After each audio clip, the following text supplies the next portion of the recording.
Sai Baba's mode of life, his sleeping plank, his stay in Shirdi, his teachings, his humility, Nanavali, the easiest path.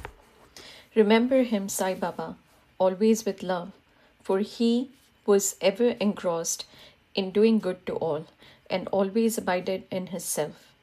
To remember him only is to solve the riddle of life and death. This is the best and easiest of sadhanas as it involves no expenditure. A little exertion here brings great rewards. So, as long as our senses are sound, we should minute by minute practice this sadhana. All other gods are illusory. Guru is the only God. If we believe in Sadguru's holy feet, he can change our fortune for the better. If we serve him sincerely, we get rid of our worldly afflictions. We need not study any philosophy like the Nyaya and the Mimamsa. As we trust the helmsman in crossing rivers and seas, so we have to trust our Sadguru in getting over the ocean of worldly existence. The Sadguru looks to the intense feeling and devotion of his devotees, endows them with knowledge and eternal bliss. In the last chapter, Baba's mendicancy and devotees' experiences and other subjects are dealt with. Let the readers now read where and how Baba lived, how he slept, and how he taught, etc. Baba's wonderful bedstead.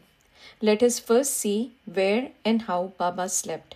Mr. Nana Sahib Dingle brought for Sai Baba a wooden plank about 4 arms in length and only a span in breadth for sleeping upon. Instead of keeping the planks on the floor and then sleeping on it, Baba tied it like a swing to the rafters of the masjid with old shreds or rags and commenced to sleep upon it. The rags were so thin and worn out that it was a wonder how they could bear or support the weight of the plank itself, let alone the weight of Baba. But somehow or other, it was Baba's sheer leela that the worn out tags did sustain the plank, along with the weight of Baba on it. On the 4 corners of this plank, Baba lighted pantis, that is, earthen lamps, one at each corner, and kept them burning the whole night. It was a sight for the gods to see Baba sitting or sleeping on this plank. It was a wonder to all how Baba got up and down the plank. Out of curiosity, many observers kept watching the process of mounting and dismounting, but none succeeded. As crowds began to swell so as to detect this wonderful feat, Baba one day broke the plank into pieces and threw it away. Baba had all the 8 Mahasiddhis, that is, powers, at his command. He neither practiced nor craved for them. They came to him naturally as a result of his spiritual perfection. Manifestation of Brahma. Though Sai Baba looked like a man 3.5 cubits in length, still he dwelt in the hearts of all.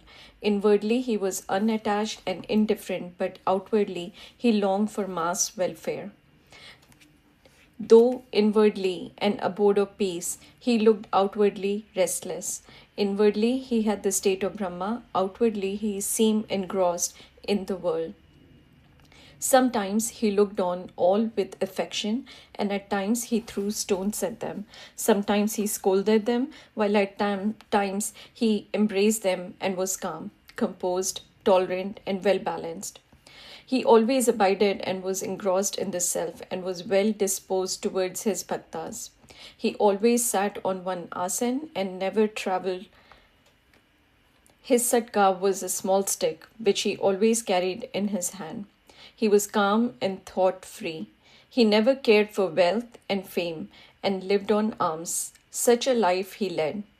He always uttered Allah Malik, that is, God is the real owner. Entire and unbroken was his love for the bhaktas.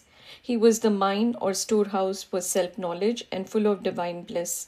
Such was the divine form of Sai Baba, boundless, endless, and undifferentiated. One principle which envelops the whole universe, from a stone to Brahma, incarnated in Sai Baba. The really meritorious and fortunate people got this treasure grove in their hands, while those people who, not knowing the real worth of Sai Baba, took him to be a mere human being, were indeed unfortunate. His stay in Shirdi and probable birth date. None knew or knows the parents and the exact date of birth of Sai Baba, but it can be approximately determined by his stay in Shirdi. Baba first came to Shirdi when he was a young lad of 16 and stayed there for 3 years. Then, all of a sudden, he disappeared for some time.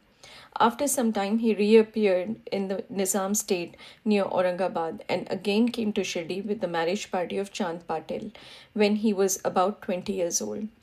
Thence, he stayed in Shirdi for an unbroken period of 60 years, after which Baba took his Mahasamadhi in the year 1918. From this, we can say that the year of Baba's birth is approximately 1838 AD. Baba's mission and advice.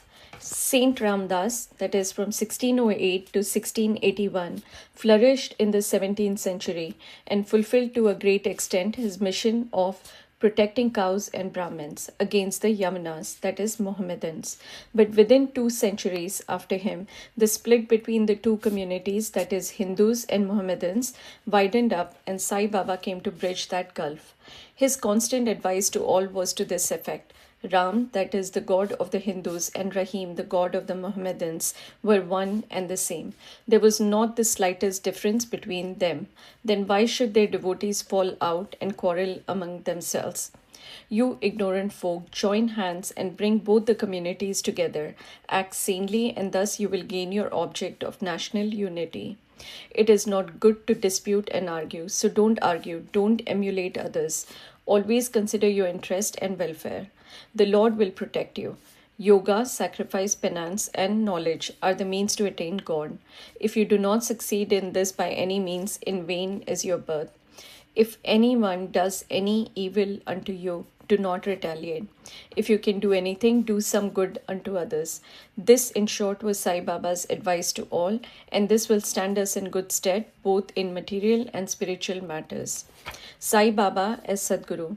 There are many so-called gurus who go about from house to house with cymbals and veena in their hands and make a show of their spirituality. They blow mantras into ears of their disciples and extract money from them.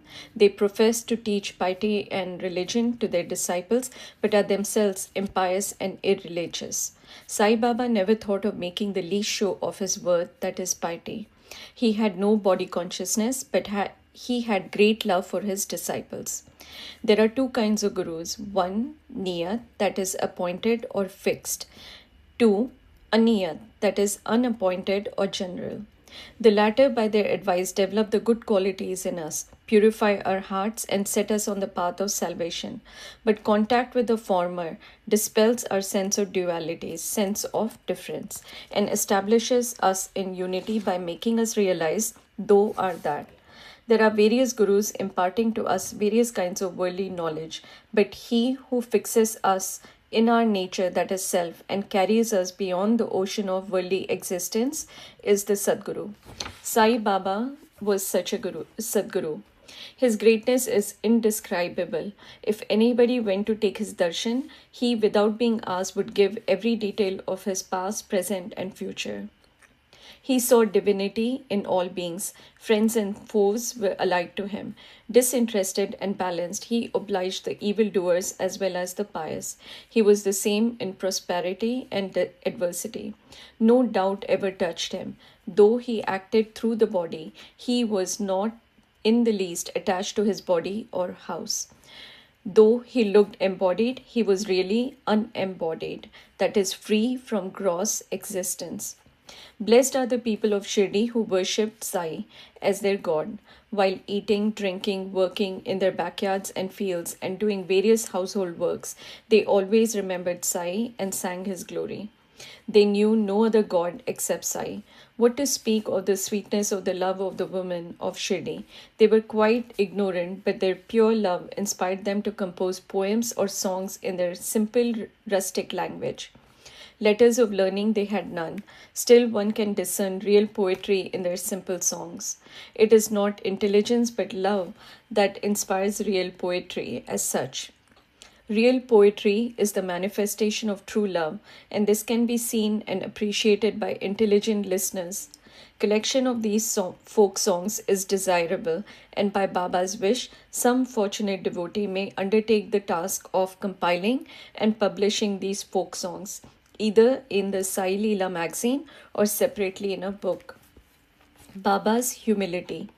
Lord or Bhagwan is said to have six qualities, that is, 1. Fame, 2. Wealth, 3. Non attachment, 4. Knowledge, 5. Grandeur, and 6. Liberality. Baba had all these in him. He incarnated in flesh for the sake of bhaktas. Wonderful was his grace and kindness, for he drew the devotees to him. Or how else could one have known him? For the sake of his bhaktas, Baba spoke such words the goddess of speech could not utter. Here is a specimen. Baba spoke very humbly as follows: Slave or slaves, I am your debtor. I am satisfied at your darshan. It is a great favor that I saw your feet. I am an insect in your excreta. I consider myself blessed thereby. What humility is this? Though outwardly Baba seemed to enjoy sense objects, he had not the least flavor in them, nor even the consciousness of enjoying them. Though he ate, he had no taste, and though he saw, he never felt any interest in what he saw. Regarding passion, he was as perfect a celibate as Hanuman. He was not attached to anything. He was pure consciousness, the resting place of desire, anger, envy, and other feelings. In short, he was disinterested, free, and perfect. A striking instance may be cited in illustration of this statement. Nanavali. There was in Shirdi a very quaint and queer fellow by name Nanavali. He looked to Baba's work and affairs. He once approached Baba, who was seated on his gadi, that is, seat, and asked him to get up, as he wanted to occupy the same. Baba at once got up and left the seat which he had occupied. After sitting there a while, Nanavali got up and asked Baba to resume his seat. Then Baba sat down and Nanavali fell at his feet. Baba did not show the slightest displeasure in being dictated to or ousted. This Nanavali loved Baba so much that he breathed his last on the 13th day of Baba's Mahasamadhi. The easiest path, hearing the stories of the saints and being in their company. Though Sai Baba acted outwardly like an ordinary man, his actions showed extraordinary wisdom and skill. Whatever he did was done for the good of his devotees. He never prescribed any asan, regulation of breathing, or any rites to his bhaktas, nor did he blow any mantra into their ears. He told them to leave off all cleverness and always remember Sai Sai. If you did that, he said, all your shackles would be removed and you would be free. Sitting through 5 fires, sacrifices, chantings, eightfold yoga are possible for the Brahmins only. They are of no use to the other classes. The function of the mind is to think. It cannot remain without thinking for a minute. If you give it a sense object, it will think about it. If you give it Guru, it will think about Guru. You have heard most attentively the grandeur of Sai. This is the natural remembrance of Sai. Hearing the stories of the saints is not so difficult as the other sadhanas mentioned above.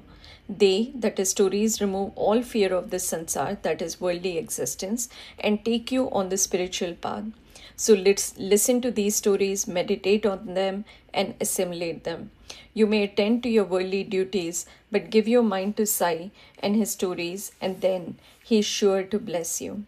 This is the easiest path, but why do not all take to it? The reason is that without God's grace, we do not get the desire to listen to the stories of saints. With God's grace, everything is smooth and easy. Hearing the stories of the saints is, in a way, keeping their company. The importance of the company of the saint is very great. It removes our body consciousness and egoism, destroys completely the chain of our birth and death, cuts asunder all the knots of the mind, and takes us to God, who is pure consciousness. It certainly increases our non-attachment to sense objects and makes us quite indifferent to pleasures and pains and leads us onward on the spiritual path. If you have no other sadhana such as uttering God's name, worship or devotion, etc., but if you take refuge in them, that is, saints, wholeheartedly, they will carry you off safely across the ocean of worldly existence. It is for this reason that the saints manifest themselves in this world. Even sacred rivers such as the Ganges, Godavari, Krishna, and Kaveri, etc., which wash away the sins of the world, desire that the saints should come to them for a bath and purify them. Such is the grandeur of the saint. It is on account of the store of merit in past births that we have attained the feet of Sai Baba. We conclude this chapter with meditation on Sai's form. He, he, the graceful and handsome Sai, standing on the edge of the masjid and distributing udi to each and every bhakta with a view to his welfare. He who thinks of the world as an illusion and who is ever engrossed in supreme bliss, before him we humbly prostrate ourselves. Bow to Shri Sai, peace be to all.